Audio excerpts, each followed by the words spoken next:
ঈমানদারগণ তোমরা আল্লাহ তাআলাকে ভয় করো। বলে কতটুকু ভয় করব?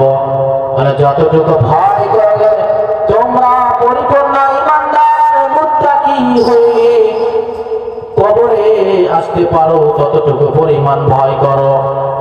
ইল্লা ওয়া আনতুম মুসলিমুন, পরিপূর্ণ মুসলমান ঈমানদার মুত্তাকি না হওয়া পর্যন্ত তোমরা ভয় করো। ও মুসলমান আল্লাহর গোলাম, মক্কা মদিনার মধ্যে একটা যুবক ছিল। ওই যুবক শুধু কাফনের কাপড় চুরি করে বেড়াইতো। মক্কা মদিনার মধ্যে অনেকদিন যাবত কেউ মৃত্যুবরণ করে না। হঠাৎ এক যুবতী মহিলা মদিনার মধ্যে মৃত্যুবরণ করে।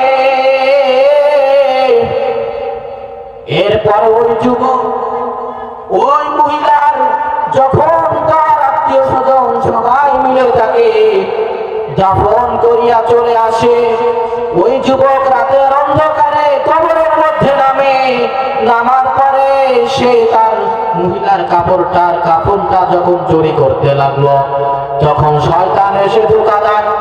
বলে, হ্যাঁ যুবক, তুমি এই মহিলার সাথে জিনা করো, তুমি এই মহিলার সাথে জিনা করো। তখন যুবক মহিলার সাথে জিনা করে বসলো। হঠাৎ যুবক একদিন রাস্তার মাঝে দাঁড়িয়ে কান্না করতেছে। হযরত ওমর ফারুক রাদিয়াল্লাহু তাআলা আনহু রাস্তা দিয়ে যাইতেছিলেন।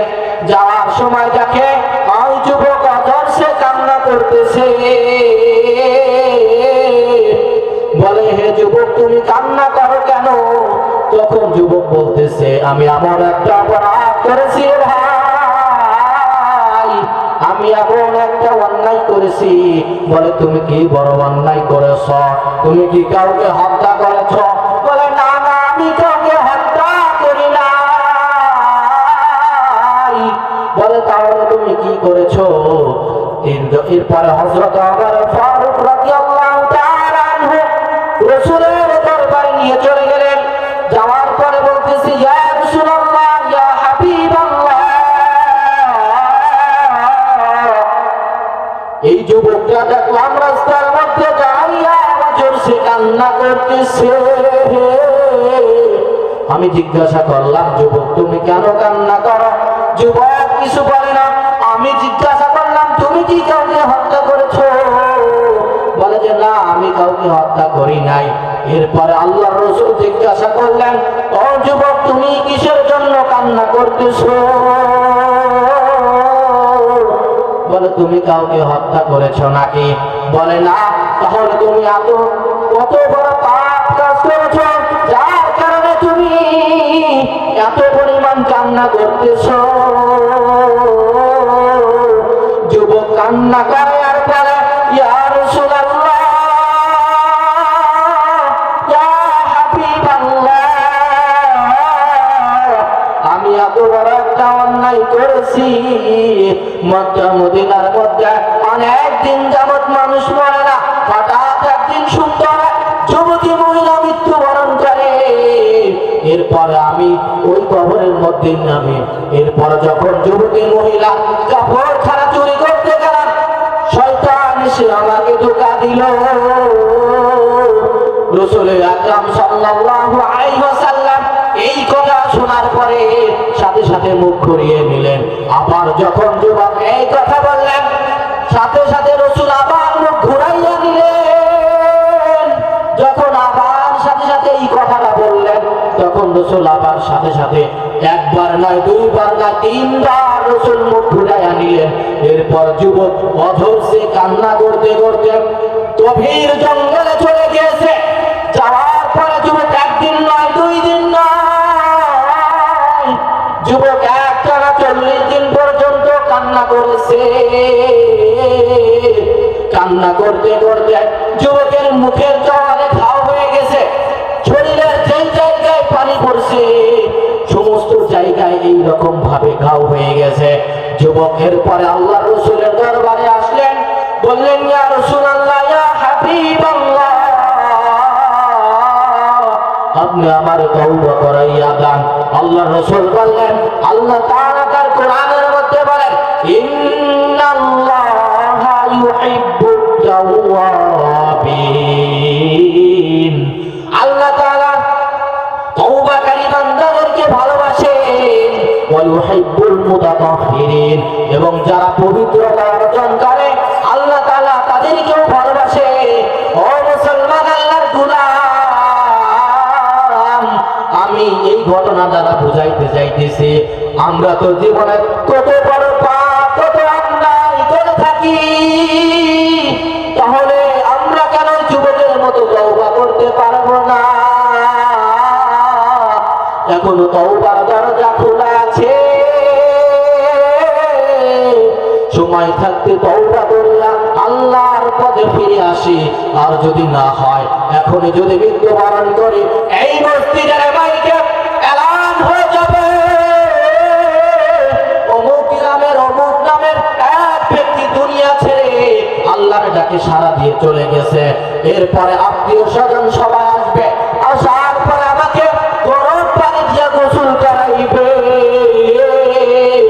এরপরে তিনখানা সাদা কাপড় শরীরের সাথে পেঁচাইয়া ওই ঠান্ডা মাটির মধ্যে, এই ঠান্ডার মধ্যে আমরা ল্যাপ গায়ে দিয়ে যেরকম ভাবে ঘুমাই, যে চাল কারো শীত যায় না, আর কিভাবে সামান্য পাতলা কাপড় দিয়া শরীরের মধ্যে পেঁচাইয়া ওই কবরের মধ্যে রেখে দিয়ে আসবে। এরপরে ফেরেশতারা চলে আসবে, মুনকার নাকির নামে দুইজন ফেরেশতা আছে, তারা চলে আসবে। আসার পরে বলবে, আর রব্বুকা, তোমার রব কে? যদি দুনিয়ার মধ্যে আল্লাহ তাআলার পথে না চলি, যদি দুনিয়ার মধ্যে রাসূলের সুন্নাত অনুযায়ী না চলি, তাহলে কবরের মধ্যে যতই জিজ্ঞাসা করুক না কেন তোমার রব কে, রবের পরিচয় দিতে পারবো না, ধর্মের পরিচয় দিতে পারবো না। আমাদের নবী হযরত মুহাম্মদুর রাসূলুল্লাহ সাল্লাল্লাহু আলাইহি ওয়াসাল্লামের পরিচয় দিতে পারবো না। এরপরে কবরের চতুর্পাশে থেকে মাটির চাপ শুরু হয়ে যাবে, পাথরের হাড্ডি ভেঙে চুরমার হয়ে যাবে, এক পাশের হাড্ডি আর এক পাশে চলে যাবে। এরপরে বড় বড় এইরকম ভাবে বড় বড় সাপ এসে দংশন করতে শুরু হবে। এরপরে জাহান্নামের সাথে আমার কবরটা লাইন হয়ে যাবে। ও মুসলমান, আল্লাহর গোলাম, এখনো সময় আছে, আসেন তওবা করিয়া ফিরে যাই আল্লাহ তাআলার পথে ফিরে গিয়ে। ও মুসলমান, আজ এইখানে এত সুন্দর কুরআন এবং হাদিসের কথা চলতেছে, অথচ একটা লোক নাই। যদি এইখানে আজ এই যুব সমাজের উদ্যোগে যদি যুবক ভাইরা এইরকম ভাবে গানের প্যান্ডেল করতো, লোকের অভাব হতো না, ভালো কাজে কোনো সময় লোক যায় না। সেই জন্য ও মুসলমান, আল্লাহর গোলাম, আমি আপনি কে কখন দুনিয়া ছেড়ে চলে যাব বলা যায় না। সেই জন্য সবসময় ভালো কাজ এবং ভালো আমল নিয়ে যেতে পারে। রাসূল আকরাম সাল্লাল্লাহু আলাইহি ওয়াসাল্লাম বলেন, মানুষ যখন দুনিয়া ছেড়ে চলে যায়, তখন তার সাথে তিনটা জিনিস তার সাথে যায়, যাওয়ার পরে দুইটা জিনিস ফেরত চলে আসে, আর একটা জিনিস তার সাথে থেকে যায়। বলে তিনটা জিনিস তার সাথে যায়। বলে প্রথমত তার সাথে যায় তার আত্মীয় স্বজন, আরেকটা বলে তার সাথে যায় তার মাল সামানা, আরেকটা হলো তার আমল। তবে মাল সামানা আর আত্মীয় স্বজন কবর থেকেই ফিরে চলে আসে, আর সাথে সাথে শুধু থাকে আমল। তবে যদি আমলটা ভালো হয়, তাহলে কবরের মধ্যে শান্তি, এবং কবর থেকে শুরু হয়ে যাবে আমার শান্তি, এবং কিয়ামতের মাঠ কায়েম হওয়া পর্যন্ত আমাকে আল্লাহ তাআলা এমন শান্তির মধ্যে রাখবে যে শান্তিটা গুনাহগার বান্দা পাবে না। সেই জন্য আজ কোরআনের মাহফিল, অথচ প্যান্ডেলটা ফাঁকা। যদি এই জায়গায় গানের অনুষ্ঠান করা হতো, তাহলে লোকের অভাব হতো আমরা এখনো কেউ ভাইরা যে যেখানে বাইরে ঘোরাফেরা করছি না কেন, আমরা কোরআনের মাহফিলে চলে আসি।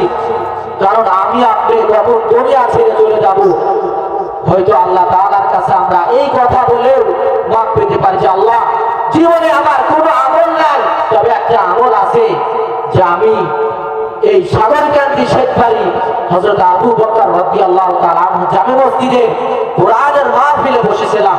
আল্লাহ, তুমি আমার এই ওসিলা করে মাফ করে দাও। হয়তো আল্লাহ তাআলা আমাদের এই ওসিলা করে মাফ করে দিবে।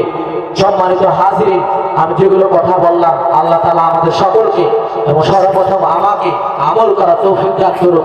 সকলে বলে আমিন। ওয়া আখির দাওয়ানা আলহামদুলিল্লাহি রাব্বিল আলামিন।